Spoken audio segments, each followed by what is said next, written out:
사랑하는 성도 여러분, 하나님의 평강이 가득 넘치시길 바랍니다. 오늘 우리가 함께 대할 말씀은 창세기 12장 10절에 있는 말씀입니다. 그 땅에 기근이 들었다. 그 기근이 너무 심해서 아브라함은 이집트에서 얼마 동안 몸부쳐 살려고 그리로 내려갔다. 오늘 말씀은 이제 앞으로 계속될 아브라함의 실수들, 죄들에 대한 첫 번째 이야기이기도 합니다.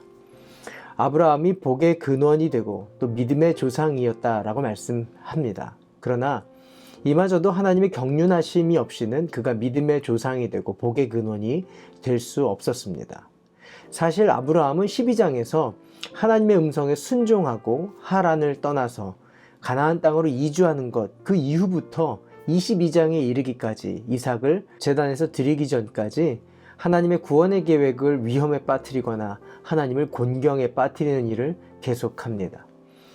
하나님은 아브라함이 본토 친척 아비집을 떠나 하나님의 음성에 순종한 것을 의롭다 여기시고 반복되는 구원의 역사를 위험에 빠뜨려도 마치 내비게이션에서 경로를 이탈했을 때 차선 경로를 마련하시듯이 어떻게든 구원의 역사를 이루게 하기 위해서 신실하심을 지키며 하나님의 언약을 지켜가는 것을 보게 됩니다.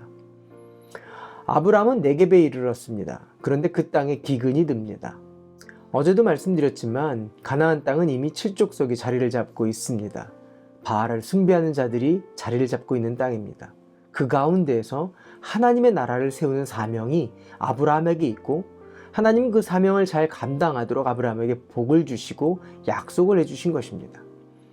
그런데 아브라함은 기근 앞에서 하나님의 의도를 버린 채 자신의 뜻을 따라 남쪽 이집트로 내려가는 일을 벌이게 됩니다.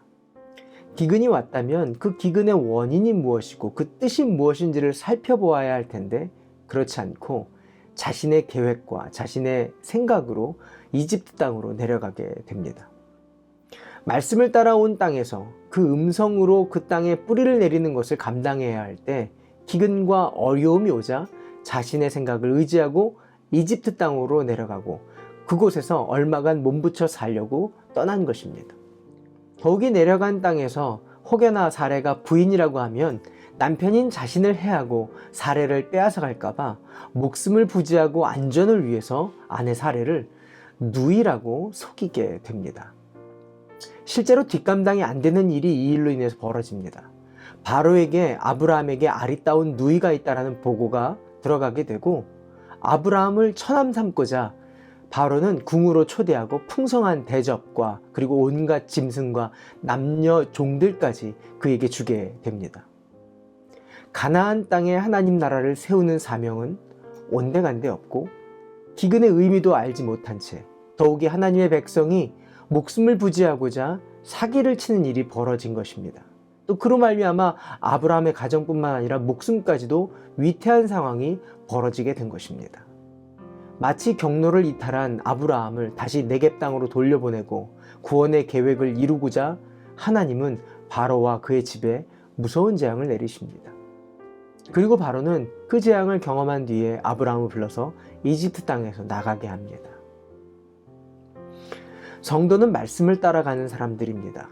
우리의 신앙생활 역시 말씀을 따르는 것입니다. 어떤 환경이나 조건을 따라가거나 사람을 따라가는 것이 아닙니다. 왜냐하면 우리의 신앙은 안위와 만족을 향한 것이 아니라 사명을 담고 있기 때문에 그렇습니다. 어려서부터 훈련되어야 하며 삶 가운데서도 계속 물어봐야 하는 것들입니다. 무엇을 결정할 때, 무엇을 계획할 때마다 늘 그 안에 하나님의 사명이 담겨져 있는지, 하나님의 뜻이 무엇인지를 묻는 사람들입니다.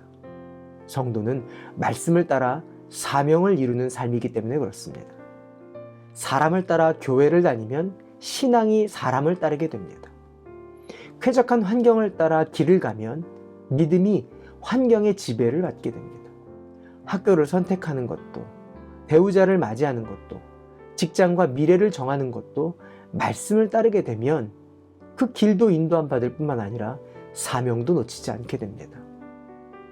하나님은 홍수 이전에 하나님의 아들들이 사람의 딸을 눈에 보기 좋은 대로 아내로 삼는 것, 그리고 그것이 육신이 된 것에 대해서 실망하신 것입니다. 아내 삼는 것에 실망하신 것이 아니라 사명을 잃어버린 하나님의 사람들에게 실망하신 것입니다. 아브라함의 실수를 회복시키시고 구원의 역사를 다시 경륜하시고자 하나님은 스스로 자신이 곤경에 빠지십니다. 바로의 집에 재앙을 내리신 것입니다. 엄밀히 말하면 아브라함으로 인해 하나님의 이름이 곤경에 빠지는 것입니다. 나의 고정관념, 고집, 계획, 생각을 하나님의 말씀 앞에 부복할 때 하나님은 구원의 계획을 우리의 삶 가운데 이루시고 이끌어내시는 줄 믿습니다. 내 안에 먼저 하나님의 말씀을 채우는 일에 헌신되는 하나님의 사람들 되시기를 바랍니다. 새 부대에 새 수를 담는 하나님의 비밀을 깨닫는 하나님의 사람들 되시기를 바랍니다. 기도할까요? 좋으신 하나님, 하나님은 그 약속을 따라 구원을 경륜하십니다. 하나님의 경륜 속에 있는 교회, 가정, 성도 되게 하옵소서. 새 부대가 되게 하옵소서. 예수님의 이름으로 기도합니다. 아멘. 오늘도 성령님과 동행하시는 하루 되시길 바랍니다. 화이팅!